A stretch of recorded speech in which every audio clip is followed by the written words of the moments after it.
Student आज की इस वीडियो में हम देखने वाले हैं क्लास 12th जो आपका केमिस्ट्री है उसके मैं आपको कुछ इंपॉर्टेंट न्यूमेरिकल्स मैं आपको कराने वाला हूं आज की इस वीडियो में।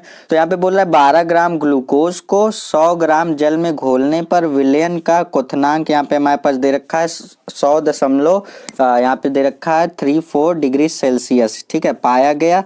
ग्लूकोज को यहाँ पे बोल रहा है ग्लूकोज के मोलल उन्नयन स्थिरांक की गणना ज्ञात कीजिए। हमें क्या बोल रहा है, ग्लूकोज के मोलल उन्नयन स्थिरांक की गणना कीजिए। ठीक है, यानी कि हमसे पूछा जा रहा है केबी का मान। केबी हमारे पास क्या होता है, मोलल उन्नयन स्थिरांक हमारा होता है। ठीक है, तो ये हमारे पास होता है। अब देखिए हमारे पास फॉर्मूला क्या होता है, हमारे पास डेल टीबी इक्वल टू हमारे पास क्या फॉर्मूला होता है, हमारे पास होता है 100 माफ कीजिएगा 1000 होता है 1000 गुणे केबी और यहाँ पे इनटू स्मॉल डब्लू और अपॉन में हमारे पास क्या होता है small M into capital W. ठीक है, तो यहाँ पे हमारे पास बता दे स्मॉल जो डब्लू है, स्मॉल डब्लू हमारे पास होता है विलय का भार, जो मात्रा में कम होता है वो विलय। तो यहाँ पे विलय का भार है, यहाँ पे हम लोग स्मॉल डब्लू दिखा देंगे और जो कैपिटल डब्लू है ये हमारे पास विलायक का भार है। ठीक है, हमारे पास ये सॉल्वेंट का भार है। अब देखिए यहाँ से हमारे पास तो हमें निकालना है केबी, तो यहाँ से हम क्या करेंगे केबी वाला इक्वल टू फॉर्मूला निकालेंगे। तो देखिए केबी लगाना है, तो यहाँ पे देखिए ये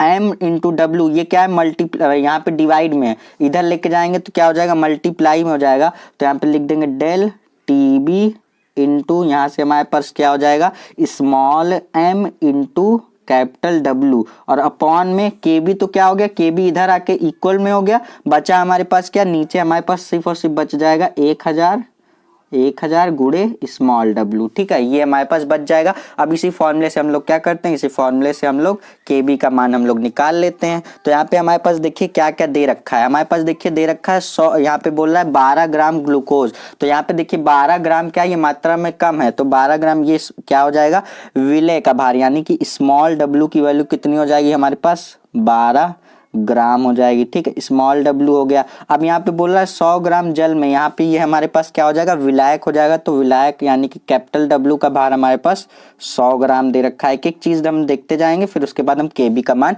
निकाल लेंगे। ठीक है, उसके बाद एम की बात, जो स्मॉल एम है यहाँ पे स्टूडेंट स्मॉल एम है यहाँ पे हमारे पास ग्लूकोज का, यहाँ पे हमारे पास ग्लूकोज की बात की जा रही है। तो ग्लूकोज की जब बात की जा रही है तो यहाँ पे ग्लूकोज का अणु भार है। ठीक है, क्या है ग्लूकोज का अणु भार। तो हमेशा मैं आपको बता दूं ग्लूकोज का जो अणु भार होता है वो कितना होता है 180 होता है। ठीक है, तो इसका यहाँ पे हमारे पास ग्लूकोज का अणु भार हो जाएगा वो 180 हो जाएगा स्टूडेंट। अब यहाँ से हम लोग अगर निकालना चाहेंगे डेल टीबी निकालना चाहेंगे तो हम लोग यहाँ से कर दें, कितना हमारे पास दे रखा है यहाँ पे बोल रहा है विलयन का क्वथनांक हमारे पास दे रखा है 100, यहाँ पे 100.34 डिग्री सेल्सियस है। अब इसमें से हम लोग क्या कर देंगे -100 कर देंगे। ठीक है, क्या कर देंगे -100 करेंगे तो यहाँ से हमारे पास डेल टीबी की वैल्यू कितनी आ जाएगी, डेल टीबी की वैल्यू हमारे पास देखिए 100 से 100 तो हमारा खत्म हो जाएगा, यहाँ से हमारे पास 0.34 डिग्री सेल्सियस ये हमारे पास टीबी की वैल्यू आ जाएगी। हमें निकालना है केबी। ठीक है, हमें केबी निकाल के दिखाना है, यानी कि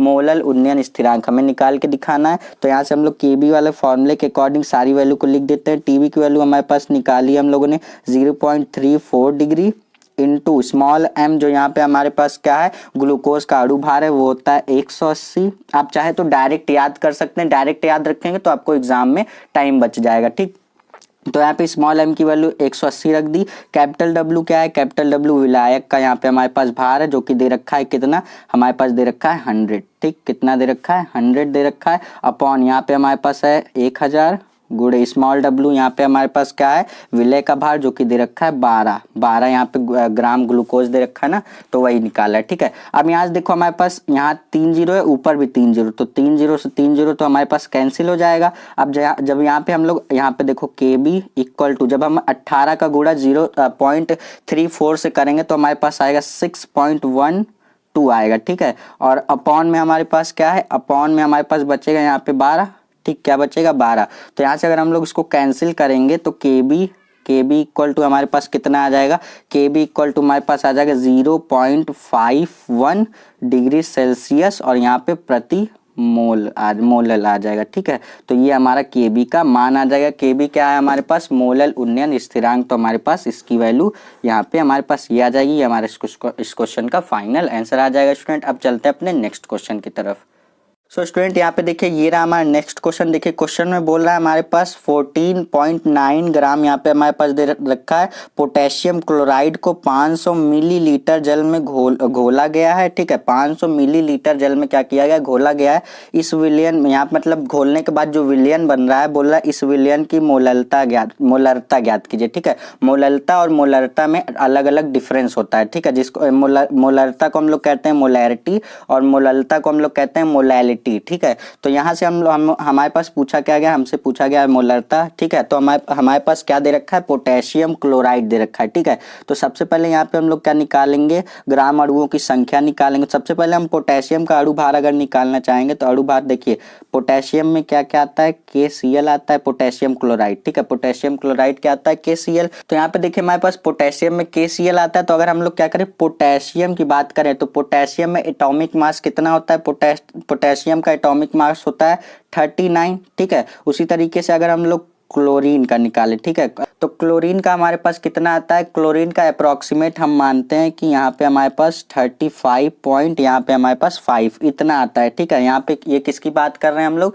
एटॉमिक मास की बात कर रहे हैं। ठीक है, अब जब हम लोग इसको क्या कर देते हैं, इसको जोड़ देते हैं तो यहाँ से हमारे पास अणु भार आ जाएगा। तो यहाँ पे हम लोग लिखेंगे KCl का अणु भार। ठीक है, KCl का अणु भार यहाँ पे आप चाहें तो डायरेक्ट याद कर सकते हैं, कैसे निकालेंगे वो भी मैंने आपको बता दिया। तो जो कि आएगा हमारे पास 74.5 आ जाएगा। ठीक है, ये हमारे पास आ गया। अब हम निकालेंगे ग्राम अणुओं की संख्या। पोटेशियम क्लोराइड में हम क्या निकालेंगे, ग्राम अणुओं की संख्या। तो ग्राम अणुओं की संख्या हम लोग किस तरीके से निकालते हैं, ग्राम अणुओं की संख्या। ठीक है, कैसे निकालते हैं हम लोग, यहाँ पे लिखेंगे KCl यानी पोटेशियम क्लोराइड का भार। ठीक, पोटेशियम क्लोराइड का भार जो कि आपको जो दे रखा है उसको लिखेंगे और यहाँ पे अणु भार लिखेंगे, भार बटे अणु भार। पोटेशियम क्लोराइड की बात हो रही तो हम लोग यहाँ पे इसको भी लिख देंगे। ठीक है, भार बटे अणु भार भी आप कर सकते हैं, तो यहाँ पे कर दिया इस तरीके से। ठीक, अब हम लोग क्या करेंगे, यहाँ से हम लोग के पास देखिए पोटेशियम क्लोराइड का यहाँ पे हमारे पास भार कितना दे रखा है, हमारे पास बोल रहा है 14.9 ग्राम पोटेशियम क्लोराइड, यानी कि हमारे पास जो भार दे रखा है वो दे रखा है 14.9 और अपॉन पोटेशियम क्लोराइड का अणु भार हम लोगों ने निकाला 74.5। ठीक है, अब इसको आप इससे कैंसिल आउट करते हैं तो जो कि आता है 1/5। 1/5 का मतलब आता है हमारे पास 0.2। ठीक है, ये हमारे पास क्या आ गया, ग्राम अणुओं की संख्या आ गई। अब हम निकालेंगे विलयन का आयतन। ठीक है, यहाँ से हमारे पास दे रखा है ना, यहाँ पे दे रखा है कितना, 500 मिलीलीटर दे रखा है। ठीक है, तो यहाँ से हम लोग निकालेंगे विलयन का आयतन, विलयन का आयतन, विलयन का आयतन अब हम लोग निकाल लेते हैं, जो कि कितना दे रखा है, हमारे पास दे रखा है 500 मिलीलीटर दे रखा है। ठीक है, ये हमारे पास दे रखा है आयतन। अब हम लोग क्या करेंगे, अगर इसको हम लोग लीटर में चेंज करना चाहेंगे तो हम लोग क्या करेंगे, 1000 से डिवाइड कर देंगे। तो यहाँ पे लिखेंगे 500 बटे 1000 से हम लोग क्या कर देंगे, डिवाइड कर देंगे। तो इससे कैंसिल आउट होकर के हमारे पास 0.5 यानी कि हाफ लीटर आएगा। ठीक है, कितना आएगा, हाफ लीटर। 500 मिलीलीटर का मतलब हाफ लीटर यानी कि आधा लीटर। तो अब हमसे पूछा क्या गया, हमसे पूछा गया है मोलरता बतानी कि किसकी, पोटेशियम क्लोराइड की मोलरता बतानी है। तो यहाँ पे हम लोग लिखेंगे KCl की मोलरता। ठीक है, मोलरता फॉर्मूला क्या होता है स्टूडेंट, फॉर्मूला होता है यहाँ पे हमारे पास ग्राम अणुओं की संख्या, यहाँ पे लिखेंगे इक्वल टू पोटेशियम क्लोराइड की बात हो रही तो यहाँ पे लिखेंगे पोटेशियम क्लोराइड के ग्राम अणुओं की संख्या। ठीक है, ग्राम अणुओं की संख्या। ठीक है, की संख्या ये लिख दिया मैंने। और अपॉन में क्या होता है, अपॉन में आपके पास होता है विलयन का आयतन, किसमें, वो भी लीटर में। इसीलिए हम लोगों को मिलीलीटर में दे रखा था, हम लोगों ने लीटर में चेंज किया क्योंकि यहाँ पे जो हम लोग लिखते हैं वो हमेशा जो आयतन हम लोग लिखते हैं वो हम लोग लीटर में ही लिखते हैं। ठीक है, तो यहाँ पे हम लोग लिखेंगे विलयन, ये चाहे तो आप फॉर्मूला नोट भी कर सकते हैं, विलयन का आयतन वो भी किस में होना चाहिए, वो लीटर में होना चाहिए, लीटर में।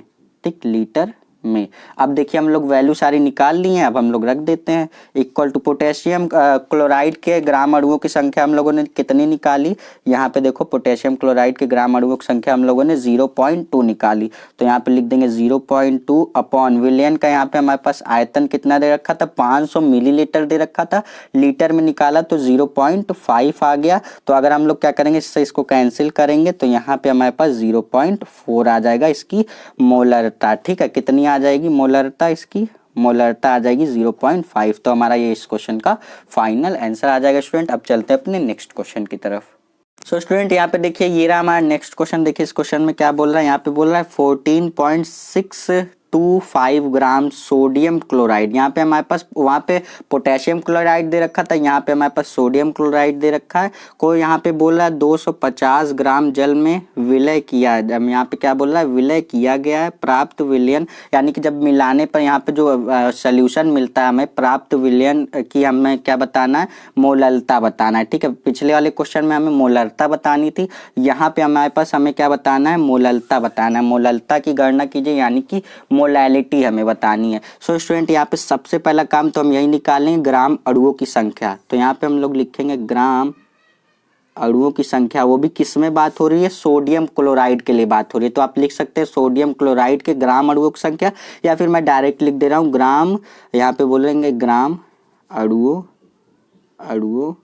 की संख्या। ठीक है, ग्राम अणुओं की संख्या क्या होता है, भार बटे अणु भार।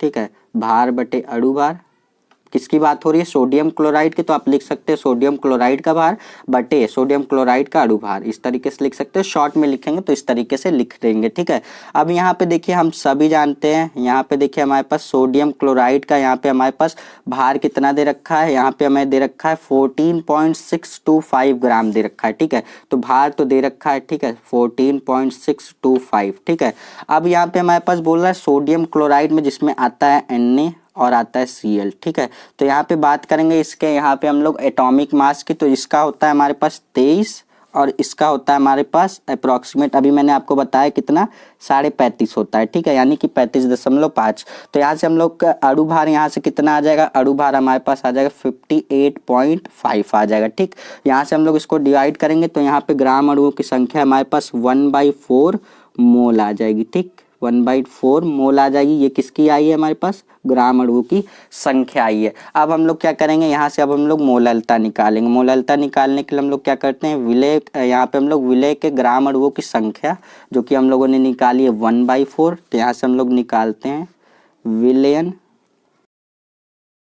विलयन की मोललता।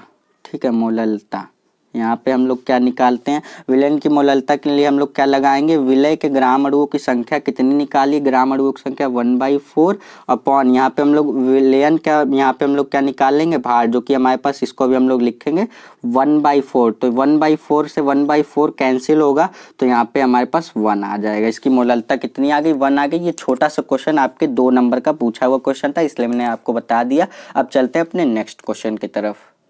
सो स्टूडेंट ये देखिए ये रहा हमारा नेक्स्ट क्वेश्चन। देखिए इस क्वेश्चन में क्या बोल रहा है, इस क्वेश्चन में बोल रहा है 6 ग्राम यूरिया को यहाँ पे बोल रहा है 200 ग्राम जल में घोलने पर जल के क्वथनांक में उन्नयन की गणना कीजिए। यहाँ पे हमसे पूछा गया जल के क्वथनांक में उन्नयन की गणना ज्ञात कीजिए। जल के लिए मोलल उन्नयन स्थिरांक का मान हमारे पास दे रखा है 0.52 किलोग्राम कैलोरी प्रति मोल दे रखा है। ठीक है, तो यहाँ से हमसे पूछा क्या गया, हमसे पूछा गया जल के क्वथनांक के लिए में हमें क्या बताना है, उन्नयन की गणना, यानी कि क्वथनांक में उन्नयन की गणना, यानी कि हमसे क्या पूछा गया, हमसे पूछा गया है del T.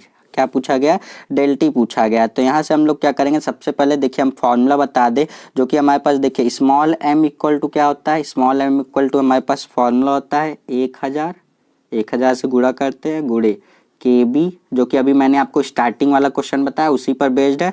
Small w upon में क्या होता है, del T into capital W। ठीक है, तो यहाँ से हम लोग क्या करेंगे, यहाँ पे हमारे पास देखिए यहाँ पे बोला है 6 ग्राम यूरिया, तो ये हमारे पास क्या हो जाएगा, विलय का भार, विलय के भार को हम लोग W दिखाते हैं, यानी कि W का मान हमारे पास दे रखा है 6 ग्राम दे रखा है। ठीक है, ये हो गया। अब उसके बाद हमारे पास देखिए 200 ग्राम जल में घोला जा रहा है, ये क्या हो जाएगा, हमारे पास विलायक हो जाएगा। विलायक को हम लोग किससे दिखाते हैं, कैपिटल W से। विलायक का भार दे रखा है हमारे पास 200 ग्राम। ठीक, क्लियर है, 200 ग्राम हो जाएगा।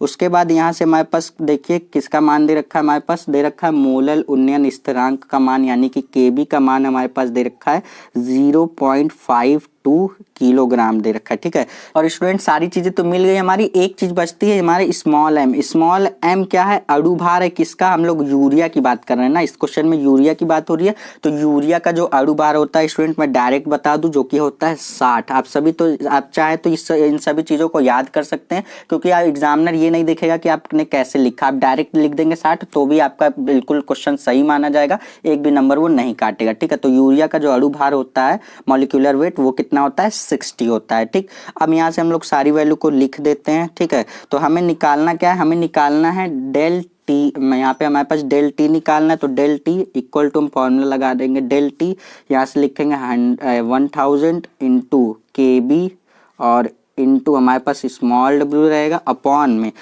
यहाँ पे देखिए ये क्या हो जाएगा, एक्सचेंज, और मतलब ये इसकी जगह पे आ जाएगा, ये इसकी जगह पे, तो डेल टी भी यहाँ डेल टी मैंने लिख दिया। अब स्मॉल एम क्या आ जाएगा, इधर आ जाएगा, तो small M into capital W. अब सारी वैल्यू है हमारे पास, डेल टी की वैल्यू हम लोग इजिली निकाल सकते हैं।